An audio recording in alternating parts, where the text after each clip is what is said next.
Revision class of electrostatics. Previous class में हम लोग कूलम्ब्स लॉ के बारे में पढ़े थे। कूलम्ब्स लॉ सब जानते ही हो कि मान लो कि दो चार्ज है Q1 और Q2 और दोनों के बीच का डिस्टेंस R है। दोनों वैक्यूम या एयर में जब रखा गया है तो दोनों के बीच लगने वाला force 1/4 pi epsilon not Q1 Q2 by R square. यही फार्मूला हो गया दो चार्ज के बीच लगने वाला फोर्स। इस फोर्स को हम लोग कूलम्ब फोर्स कहते हैं या इलेक्ट्रोस्टैटिक्स फोर्स कहते हैं। एप्सिलॉन नॉट का value 8.85 × 10⁻⁻12 coulomb square by newton metre square होता है। ये सारे वैल्यू यदि पुट करें यहाँ पर तो ये आता है 1/4 पाई की जगह 3.14, एप्सिलॉन नॉट की जगह 8.85 × 10⁻⁻12, तो ये वैल्यू आता है 9 × 10⁻9। तो दो चार्ज के बीच लगने वाला फोर्स यानी कि कूलम्ब फोर्स को ऐसे भी लिखते हैं 9 × 10⁻9 into Q1 Q2 by R square. तो ये प्रीवियस क्लास में हम लोग इसके बारे में डिटेल में पढ़े थे और ये रिवीजन ही क्लास अभी भी चल रहा है। दो क्लास, एक क्लास और रिवीजन क्लास रहेगा, उसके बाद मेन टॉपिक पर हम लोगों को आना है। तो इलेक्ट्रोस्टैटिक्स में सबसे पहले दो चार्ज के बीच लगने वाला फोर्स मेन यही है। तो फोर्स क्या है? एक वेक्टर क्वांटिटी है, ठीक है। तो आप लोग पढ़े होंगे कि जितना भी फिजिकल क्वांटिटी है उसको दो पार्ट में हम लोग डिवाइड करते हैं कि स्केलर क्वांटिटी और दूसरा वेक्टर क्वांटिटी। दोनों में अंतर क्या है कि स्केलर क्वांटिटी के पास केवल मैग्नीट्यूड होता है, उसके पास डायरेक्शन नहीं होता है। जैसे स्पीड है, टाइम है, ये सब जो है पोटेंशियल है, ये सब स्केलर क्वांटिटी है। इनके पास केवल मैग्नीट्यूड होता है। और दो स्केलर क्वांटिटी को यदि ऐड करना है या सब्ट्रैक्ट करना है या मल्टीप्लाई करना है या डिवाइड करना है तो सिंपल अर्थमेटिक रूल की सहायता से उसको ऐड, सब्ट्रैक्ट, मल्टीप्लाई या डिवाइड कर सकते हैं। कोई अलग उसके लिए रूल नहीं है, ठीक है। लेकिन दूसरा फिजिकल क्वांटिटी का दूसरा पार्ट होता है वेक्टर। वैसे फिजिकल क्वांटिटी को जिसके पास मैग्नीट्यूड के साथ साथ एक पार्टिकुलर डायरेक्शन भी रहता है उसे हम लोग वेक्टर क्वांटिटी कहते हैं। जैसे वेलोसिटी, फोर्स, एक्सेलरेशन, इंटेंसिटी, ये सब जो है वह वेक्टर क्वांटिटी है। इनके पास मैग्नीट्यूड भी होता है और एक पार्टिकुलर डायरेक्शन भी होता है, ठीक है। तो जैसे फोर्स, दो चार्ज के बीच लगने वाला फोर्स है ना, फोर्स क्या है? एक वेक्टर क्वांटिटी है। और कहने का मतलब इसके पास मैग्नीट्यूड भी होगा और फोर्स का एक डायरेक्शन भी होगा। उसी तरह वेलोसिटी के पास मैग्नीट्यूड होता है, डायरेक्शन होता है। अब जैसे फोर्स वेक्टर को यदि रिप्रेजेंट करना है तो इसको F लिख करके ऐसे लिखते हैं। वेलोसिटी वेक्टर को यदि लिखना है तो V लिख करके ऐसे एरो का साइन ऊपर दे देते हैं, ठीक है। तो इसको हम लोग पढ़ेंगे फोर्स वेक्टर या वेक्टर F, इसको पढ़ेंगे वेलोसिटी वेक्टर या वेक्टर V। अब हम लोग जैसे तो वेक्टर क्वांटिटी किसको कहते हैं? जिसके पास मैग्नीट्यूड भी हो और एक पार्टिकुलर डायरेक्शन भी हो, ठीक है। वेक्टर को हम लोग रिप्रेजेंट ऐसे करते हैं। ग्राफिकली किसी वेक्टर को स्ट्रेट लाइन से रिप्रेजेंट किया जाता है। तो ऐसा ये सब मीनिंग जानना जरूरी है। लेंथ ऑफ द लाइन जो है, ये लेंथ ऑफ द लाइन या वेक्टर के वैल्यू मैग्नीट्यूड को बतलाता है और एरो हेड जो है वह उस वेक्टर के डायरेक्शन को बतलाता है।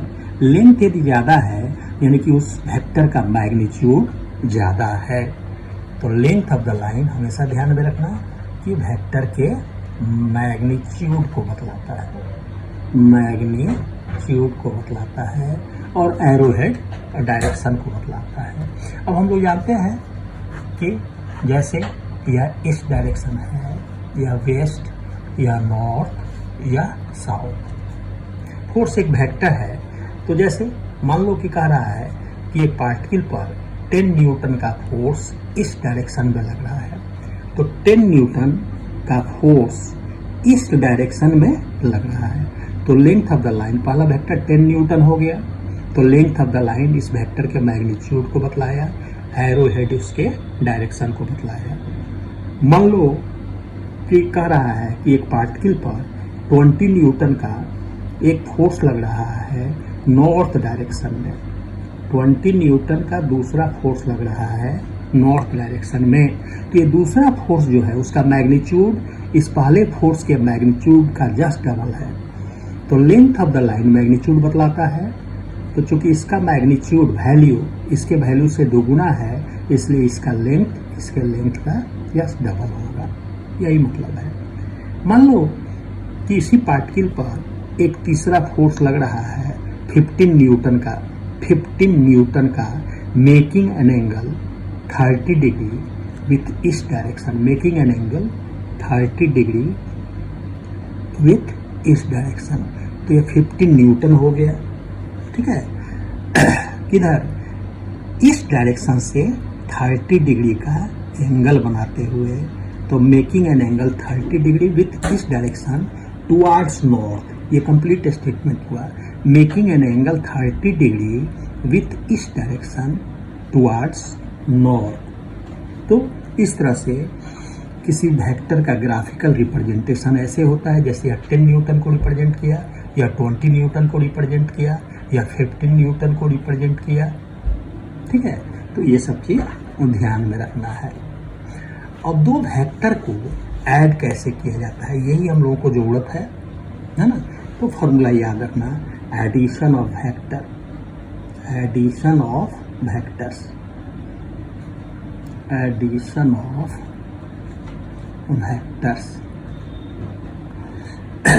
तो देखो, मान लो कि जैसे एक वेक्टर P है और दूसरा वेक्टर Q है, ठीक है।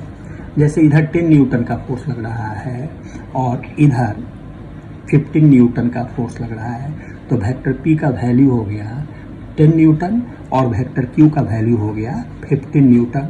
मान लो कि दोनों के बीच का एंगल थीटा है, तो ये दोनों फोर्स है ना, ये दोनों वेक्टर मिल करके एक रिजल्टेंट वेक्टर R बनाते हैं, एक रिजल्टेंट वेक्टर R बनाएगा। और है ना, वेक्टर में यही है कि सिंपल दो वेक्टर को हम लोग सिंपली ऐड नहीं कर सकते हैं, वेक्टर के रूल से दो वेक्टर को ऐड किया जाता है। तो ऐड करने के लिए कह रहे हैं कि मान लो कि एक वेक्टर P है, दूसरा वेक्टर Q है, ये दोनों वेक्टर मिल करके एक रिजल्टेंट वेक्टर R बना रहा है। जैसे मान लो ये पार्टिकल पर है, उस पर 5 न्यूटन का फोर्स इस डायरेक्शन में लग रहा है। यदि एक ही फोर्स लगता 5 न्यूटन का, ठीक है, तो उस फोर्स के कारण वह इस डायरेक्शन में मूव करता। मान लो कि उसी पार्टिकल पर एक दूसरा फोर्स 10 न्यूटन का लग रहा है, making an angle theta with इस डायरेक्शन, तो यदि पार्टिकल पर केवल एक ही फोर्स लगता 10 न्यूटन का, तो पार्टिकल ऐसे मूव करता। लेकिन यदि पार्टिकल पर ये दोनों फोर्स 5 न्यूटन और 10 न्यूटन यानी कि P और Q एक साथ लगेगा, यदि एक साथ लग रहा है, तो ये दोनों फोर्स मिल करके एक रिजल्टेंट फोर्स R बनाएगा, एक फोर्स बनाएगा। और इस फोर्स के कारण, इस वेक्टर के कारण, इस फोर्स के कारण पार्टिकल इस डायरेक्शन में मूव करेगा, रिजल्टेंट वेक्टर के डायरेक्शन में मूव करेगा। इस रिजल्टेंट वेक्टर का मैग्नीट्यूड वैल्यू इस फॉर्मूला से निकालते हैं, root under P square plus Q square plus 2PQ cos theta. इस फॉर्मूला का यूज करके हम लोग दोनों वेक्टर का मैग्नीट्यूड, रिजल्टेंट वेक्टर का मैग्नीट्यूड हम लोग इस फार्मूला से निकाल सकते हैं। जैसे मान लो कि एक पार्टिकल पर है ना 5 न्यूटन का फोर्स इस डायरेक्शन में लग रहा है, तो पहला फोर्स 5 न्यूटन, पी हो गया 5 न्यूटन। उसी पार्टिकल पर दूसरा फोर्स 10 न्यूटन का लग रहा है, तो क्यू हो गया 10 न्यूटन। और दोनों के बीच का एंगल मान लो 60 डिग्री है, तो रिजल्टेंट फोर्स कितना होगा, उस पार्टिकल पर लगने वाला रिजल्टेंट फोर्स कितना होगा। ठीक है, इस फॉर्मूला से निकाल सकते हो। ठीक है, 5 square plus 10 square plus 2, 5 into 10 आई इंटू दोनों के बीच का एंगल 60 डिग्री है, तो cos 60 डिग्री। सॉल्व करने पर मान लो यह 15 न्यूटन आया, 15 न्यूटन आया। तो पार्टिकल पर न तो 5 न्यूटन का फोर्स लगा और न 10 न्यूटन का फोर्स लगा, बल्कि समझो कि पार्टिकल पर एक ही फोर्स लग रहा है, रिजल्टेंट फोर्स लग रहा है, और उसका वैल्यू कितना आया 15 न्यूटन। ठीक है, इस रिजल्टेंट फोर्स का डायरेक्शन यदि जानना है, किस डायरेक्शन में है, चूंकि वेक्टर में मैग्नीट्यूड भी होता है और डायरेक्शन भी होता है, तो हम लोग को इसी से मतलब है। फिजिक्स में हम लोग मोस्टली इसी का यूज करेंगे, लेकिन चूंकि यह भी एक वेक्टर है, ये दोनों फोर्स मिलकर के एक रिजल्टेंट फोर्स आर बना रहा है, तो इसका वैल्यू इस फॉर्मूला से निकालेंगे। मैग्नीट्यूड हो गया, ये दोनों फोर्स का मैग्नीट्यूड, रिजल्टेंट मैग्नीट्यूड निकल गया। और डायरेक्शन यदि निकालना है तो इस एक अलग फॉर्मूला होता है कि मान लो कि यह resultant force, resultant vector R जो है वह पहले वेक्टर पी के साथ बीटा एंगल बना रहा है। ठीक है, तब फॉर्मूला होता है tan बीटा इक्वल टू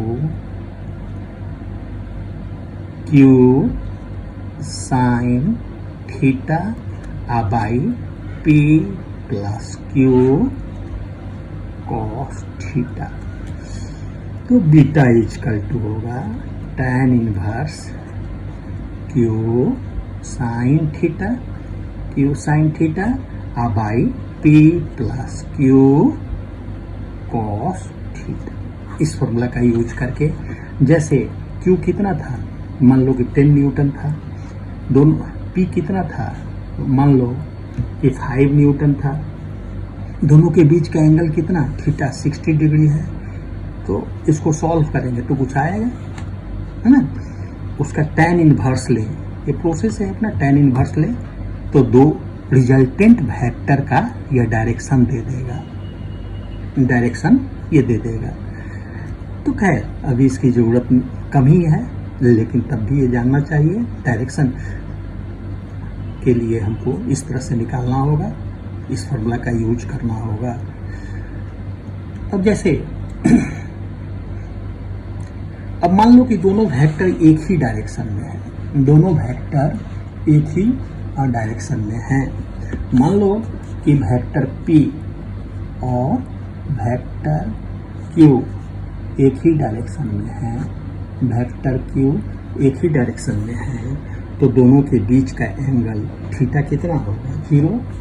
तो इस केस में थीटा इक्वल टू 0, तो रिजल्टेंट वेक्टर का मैग्नीट्यूड कितना होगा, √P square plus Q square plus 2pq, √P square plus Q square plus 2pq, यानी कि √p प्लस क्यू का होल स्क्वायर, यानी कि रिजल्टेंट वेक्टर का वैल्यू सीधे निकल गया p प्लस क्यू। तो दो वेक्टर यदि एक ही डायरेक्शन में है तो सिंपली उनको ऐड कर देना है। जैसे एक पार्टिकल पर मान लो कि 10 न्यूटन का फोर्स लग रहा है, 5 न्यूटन का एक फोर्स लगा, उसी पार्टिकल पर 10 न्यूटन का दूसरा फोर्स उसी डायरेक्शन में लगा, तो पार्टिकल पर लगने वाला रिजल्टेंट फोर्स होगा 5 प्लस 10 यानी कि 15 न्यूटन। ठीक है, दोनों के बीच सीधे इस फॉर्मूला का यूज कर लेंगे हम लोग कि दोनों वेक्टर एक डायरेक्शन में हो तो दोनों का रिजल्टेंट वेक्टर कैसे निकलता है, दोनों को सिंपली ऐड कर देना है। ठीक है, यदि दोनों वेक्टर अपोजिट डायरेक्शन में हैं, मान लो कि P ऐसे है एक पार्टिकल पर, है ना, 5 न्यूटन का फोर्स ऐसे लग रहा है और 10 न्यूटन का फोर्स ऐसे लग रहा है, तो दोनों वेक्टर अपोजिट डायरेक्शन में है, तो दोनों के बीच का एंगल कितना होगा, 180 डिग्री, है ना। तो इस केस में रिजल्टेंट वेक्टर का वैल्यू मैग्नीट्यूड कितना होगा, cos 180 डिग्री वो -1, तो root under P square plus Q square plus 2pq cos 180 degree -1, cos 180 degree हो जाएगा -1, यानी कि r equal to root under P square plus Q square plus 2pq -1, यानी कि -2pq, यानी कि r equal to P square plus Q square -2pq, यानी कि इस केस में r इक्वल टू होगा root under P square plus Q square -2pq, यानी कि root under p minus Q का होल स्क्वायर, यानी कि r equal to p minus Q. तो दो वेक्टर जब एक डायरेक्शन में रहते हैं तब क्या करते हैं कि दोनों वेक्टर को सिंपली ऐड कर देंगे, लेकिन दो वेक्टर जब अपोजिट डायरेक्शन में रहेंगे तो दोनों वेक्टर को सब्ट्रैक्ट कर देते हैं। जैसे एक पार्टिकल पर 5 न्यूटन का फोर्स जो होगा वह इस डायरेक्शन में लग रहा है, 10 न्यूटन का फोर्स जो है वह वेस्ट डायरेक्शन में लग रहा है, अपोजिट हो गया, तो दो उस पार्टिकल पर लगने वाला रिजल्टेंट फोर्स कितना होगा, है ना, 10 - 5, है ना, लार्जर से स्मॉलर घटा दो तो 5 न्यूटन, और उसका डायरेक्शन जो होगा वह लार्जर वेक्टर के साइड में होगा, यानी कि पार्टिकल पर 5 न्यूटन का फोर्स जो होगा वह वेस्ट डायरेक्शन में लगेगा। ठीक है, तो जब दो वेक्टर एक डायरेक्शन में रहता है तो दोनों को सिंपली क्या करना है, ऐड कर देना है, और डायरेक्शन उसी डायरेक्शन में होगा। जैसे 5 न्यूटन और 10 न्यूटन का दो फोर्स लगा तो रिजल्टेंट वेक्टर होगा 5 + 10 15 न्यूटन, और उसका डायरेक्शन इस डायरेक्शन में होगा, और यहाँ पर 5 न्यूटन और 10 न्यूटन है, दोनों अपोजिट डायरेक्शन में है, तो पार्टिकल पर लगने वाला नेट फोर्स 10 - 5, और इसका डायरेक्शन किधर होगा, वेस्ट डायरेक्शन में होगा। तो ये ध्यान में रखना। अब है हम लोग इसके बारे में पढ़ें, Coulomb's law in vector form, Coulomb's law in vector form, Coulomb's law in vector form, in vector form, इसको लिख करके 2 बार प्रैक्टिस कर लेना है। तो Coulomb's law in vector form समझने के लिए मान लो कि जैसे यह x कोऑर्डिनेट है, या y कोऑर्डिनेट है, और यह z कोऑर्डिनेट है, यह ओरिजिन है, यह ओरिजिन है। ठीक है, जैसे यह x कोऑर्डिनेट, यह y कोऑर्डिनेट और यह z कोऑर्डिनेट, यह ओरिजिन है। ओरिजिन से r1 डिस्टेंस पर मान लो यह पॉइंट है, यहाँ पर कोई चार्ज q1 है, r1 को हम लोग पोजीशन वेक्टर कहते हैं। क्या कहते हैं, position vector of this point. ठीक उसी तरह ओरिजिन से r2 डिस्टेंस पर मान लो कि कोई एक दूसरा चार्ज है q2, सेकेंड चार्ज है q2, इस r2 को कहेंगे position vector of this point. मान लो कि दोनों के बीच का डिस्प्लेसमेंट वेक्टर r है। ठीक है, अब हम लोग सबसे पहले कूलम्स लॉ यूज करें। इस चार्ज, इस सेकेंड चार्ज के कारण फर्स्ट चार्ज, इसको फर्स्ट माने, इसको सेकेंड माने, तो सेकेंड चार्ज के कारण फर्स्ट चार्ज पर लगने वाला फोर्स F12 का है, force on first charge due to second charge. ठीक है, फोर्स मान लो कि ये दोनों सिमिलर नेचर का चार्ज है, तो इसके कारण फोर्स ऑफ रिपल्सन लगा। तो F12 क्या है, force on first charge due to second charge. तो F12, तो F12 force on first charge due to this second charge, F12 F12, तो A Q1 Q2 by R square, ये vector form में लिख रहे हैं। तो फोर्स का वैल्यू तो ये होता है, ए का मतलब 1/4πε0 कांस्टेंट है, Q1 Q2 by R square. तो फोर्स का मैग्नीट्यूड लिख दिए। अब डायरेक्शन, तो फोर्स का डायरेक्शन है ना, तो यहाँ पर लिखे R21, ये यूनिट वेक्टर है, इसका मैग्नीट्यूड 1 होता है, यह डायरेक्शन बतलाया इस फोर्स का डायरेक्शन। ठीक है, इसका डायरेक्शन हो गया R21। तो R21 क्या है, यह एक यूनिट वेक्टर है।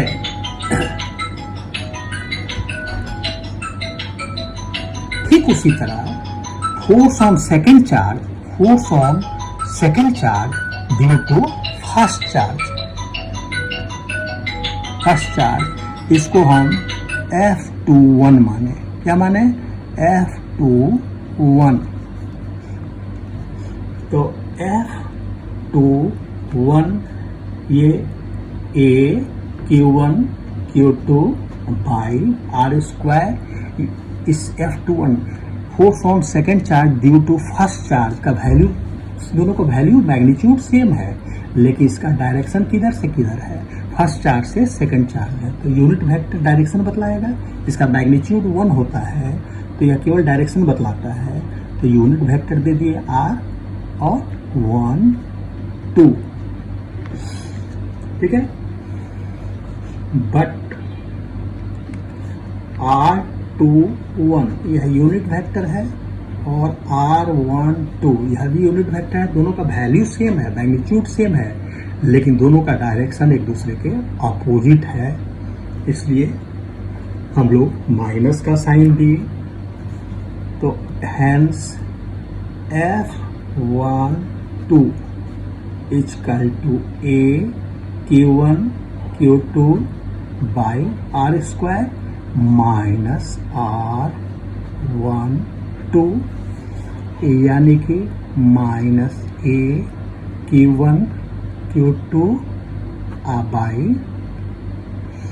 F12 A Q1 Q2 by R square, R21 के जगह माइनस R12 दे दिए, तो A Q1 Q2 by R square R12। तो F12 equal to minus A Q1 Q2 by R square R12, ये F21 है, F21 है। तो देखो दोनों चार्ज एक दूसरे पर इक्वल फोर्स लगा रहा है, माइनस साइन यह बतला रहा है कि दोनों फोर्स का डायरेक्शन एक दूसरे के अपोजिट है ना। तो हमेशा दो चार्ज एक दूसरे पर इक्वल फोर्स लगाता है और दोनों चार्ज के बीच लगने वाला फोर्स का डायरेक्शन अपोजिट डायरेक्शन, जैसे एक ऐसे लगा और एक ऐसे लगा, तो हमेशा फोर्स का डायरेक्शन अपोजिट डायरेक्शन में। मान लो कि एक पॉजिटिव चार्ज है और दूसरा नेगेटिव चार्ज है, तब क्या होगा, फोर्स ऐसे लगेगा, दोनों के बीच फोर्स ऑफ अट्रैक्शन लगेगा, तो यहाँ भी दोनों फोर्स का डायरेक्शन एक दूसरे के अपोजिट है। तो दो चार्ज के बीच लगने वाला फोर्स हमेशा इक्वल मैग्नीट्यूड का होता है और डायरेक्शन हमेशा एक दूसरे के अपोजिट होता है। Hence Newton's third law of motion is obeyed in Coulomb's law. ठीक है, और दोनों चार्ज के बीच लगने वाला फोर्स का डायरेक्शन जो है वह दोनों चार्ज को मिलाने वाले लाइन के पैरेलल डायरेक्शन में है, ऐसे है।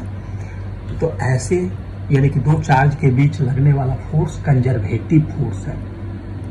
दो चार्ज के बीच लगने वाला फोर्स यानी कि कूलम्स लॉ जो है वह कंजर्वेटिव फोर्स है। कंजर्वेटिव फोर्स वैसे फोर्स को कहते हैं जिस फोर्स का डायरेक्शन दोनों को मिलाने वाले लाइन के एलोंग होता है। तो हैंस कूलम्स लॉ और electrostatic force is a conservative force, क्योंकि फोर्स का डायरेक्शन जो है वह दोनों चार्ज को मिलाने वाले लाइन के पैरेलल डायरेक्शन में है। ठीक, नेक्स्ट रिवीजन क्लास जो होगा वह इलेक्ट्रिक फील्ड का होगा। Okay, thank you.